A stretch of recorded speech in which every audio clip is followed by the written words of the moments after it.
जैसी करनी वैसी भरनी। वो कहते हैं ना कि जैसी करनी वैसी भरनी। इंसान जैसा काम करता है उसे उसका फल भी वैसा ही मिलता है। अगर आपने अच्छे कर्म किए होंगे तो आपको उसका अच्छा फल मिलेगा, और आपने बुरे कर्म किए होंगे तो आपको उसका बुरा फल मिलेगा। अगर किसी के साथ कुछ बुरा होता है तो लोग कहते हैं कि इसने पिछले जन्म में ज़रूर कुछ बुरा किया होगा, इसलिए ही इसके साथ ऐसा बुरा हुआ। और अगर किसी के साथ कुछ अच्छा होता है तो लोग कहते हैं कि इसने पिछले जन्म में ज़रूर कुछ अच्छा काम किया होगा, इसलिए ही इसके साथ आज ये अच्छा हुआ है। देखा जाए तो आज के ज़माने में इंसान को अपने इस जन्म का हिसाब इसी जन्म में चुकाना पड़ता है, क्योंकि पहले भगवान नोटबुक पेन लेकर हिसाब करते थे, इसलिए उन्हें हिसाब करने में देर लगती थी। आज के ज़माने में भगवान के पास भी लैपटॉप आ गया है, तो उन्हें इंसान के कर्म का फल देने में यानी हिसाब करने में देरी नहीं लगती है। आज की कहानी भी इसी बारे में है। एक बार एक व्यक्ति को रास्ते में यमराज मिल जाते हैं। वो व्यक्ति उन्हें पहचान नहीं पाया। यमराज ने उस व्यक्ति से पीने के लिए पानी मांगा।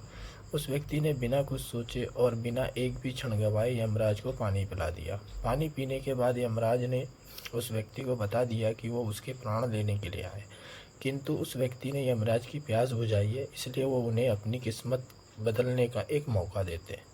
इतना बोलने के बाद यमराज ने उस व्यक्ति के हाथ में एक डायरी दे दी और उस व्यक्ति से कहा कि तुम्हारे पास 10 मिनट का समय है। इस डायरी में तुम जो भी लिखोगे वही सच में हो जाएगा, लेकिन ध्यान रखना कि तुम्हारे पास केवल 10 मिनट ही हैं। उस व्यक्ति ने डायरी खोलकर देखा कि पहले ही पेज पर लिखा था कि उसके दोस्त को लॉटरी निकलने वाली है और वो करोड़पति बनने वाला है। वो व्यक्ति ने वहाँ लिख दिया कि उसके दोस्त को लॉटरी ना निकले। अगले पेज पर लिखा था कि उसका एक रिश्तेदार चुनाव जीतकर मंत्री बनने वाला है। उसने वहाँ पर लिख दिया कि उसका रिश्तेदार चुनाव हार जाए। इसी तरह वो पेज पलटता रहा और अंत में उसे अपना पेज दिखाई दिया। जैसे ही उसने कुछ लिखने के लिए अपना पेन उठाया कि यमराज ने उस व्यक्ति के हाथ में से डायरी वापस ले ली और कहा, लो वत्स, तुम्हारा 10 मिनट अब ख़त्म हो गए हैं, अब कुछ भी नहीं हो सकता है। यमराज ने कहा कि तुमने अपना पूरा समय दूसरों का बुरा करने में व्यतीत कर दिया और अपने आप को ही खतरे में डाल दिया। अब तो तुम्हारा अंत निश्चित है। अब तुम्हें कोई नहीं बचा सकता, क्योंकि तुम अपने आप को ही नहीं बचा पाए।